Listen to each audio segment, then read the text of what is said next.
I used to work the overnight shift at a commercial cleaning service in Milwaukee. We'd rotate between office buildings after hours. Empty floors, quiet lobbies, long glass corridors. It wasn't glamorous, but the money was good, and I didn't mind the solitude. That was, until I started working the Edison building downtown. It was a 12-story office complex with mostly law firms and tech startups. I was assigned the 9th and 10th floors, vacuuming, wiping desks, restocking restrooms.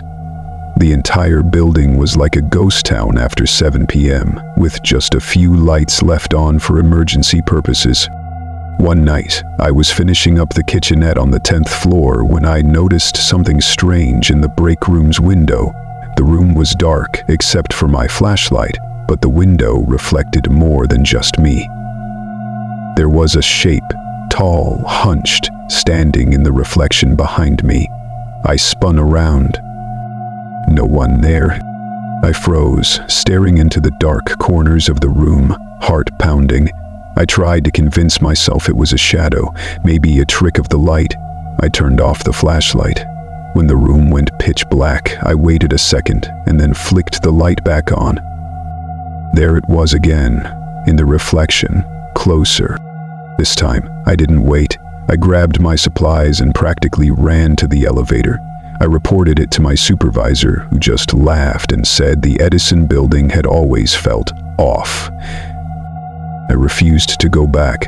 A week later, a coworker took my shift. She quit the same night. When I asked why, all she said was, "The break room window lies."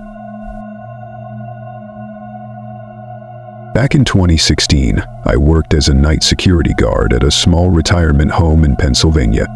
My job was simple: walk the halls, monitor the camera feeds, and respond if any residents needed help.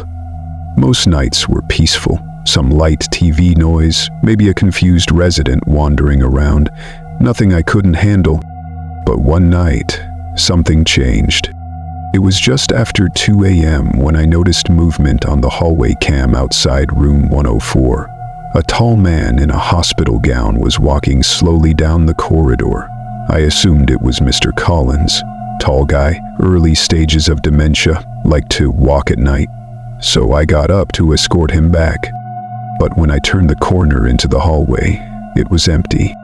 No footsteps, no doors opening, just silence and the smell of antiseptic. I checked room 114. The door was shut. Mr. Collins was asleep, snoring softly in his bed. I was creeped out, but I chalked it up to a camera glitch, maybe delayed footage or something.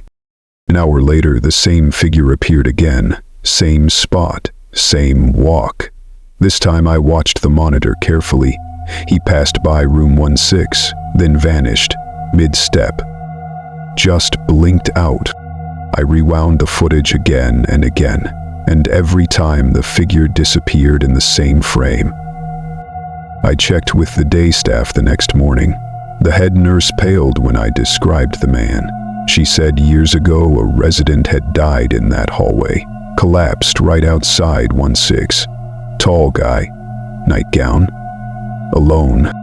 She asked if I saw him walk all the way down. I said no, he always vanished. Her voice went quiet. Then he still doesn't know he's dead.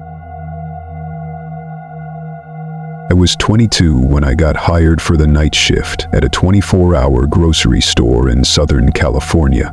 My job was mostly restocking and organizing the back storage area. Not exactly thrilling, but it was quiet, and I was left alone, just how I liked it.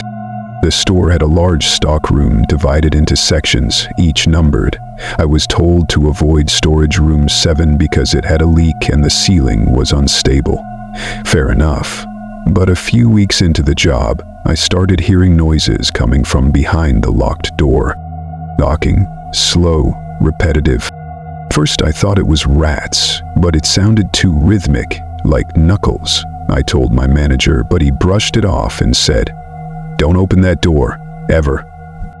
That night, I stayed late to finish an inventory count. Around 3 a.m., I heard it again. Knock, knock, knock. But this time there was a whisper behind it. I couldn't make out words, just the low hum of a voice that sounded more like breath than speech. I tried to ignore it. Then, the next night, the door was unlocked. I swear I didn't touch it. No one else worked back there but me. I opened it a crack and found the room completely empty. No leak, no damage. Just a clean, cold space filled with dust and silence. I turned to leave, and the door slammed shut behind me. I screamed, pounded. No one came. Then I felt something move behind me in the dark. A breeze, ice cold, and the sound of something dragging across the concrete floor. Suddenly, the door creaked back open on its own. I ran. I never worked another night shift in my life. And those were 3 true night shift horror stories. Unsettling reminders that after midnight, the world changes. When most people are asleep and the streets go quiet, something else wakes up.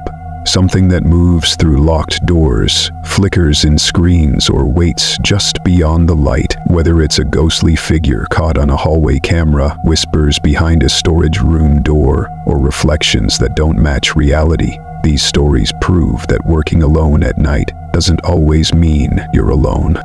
So if you ever find yourself on the graveyard shift, trust your instincts. Check the cameras twice. Avoid the hallway with no heat. And if you hear knocking when there shouldn't be anyone there, don't answer.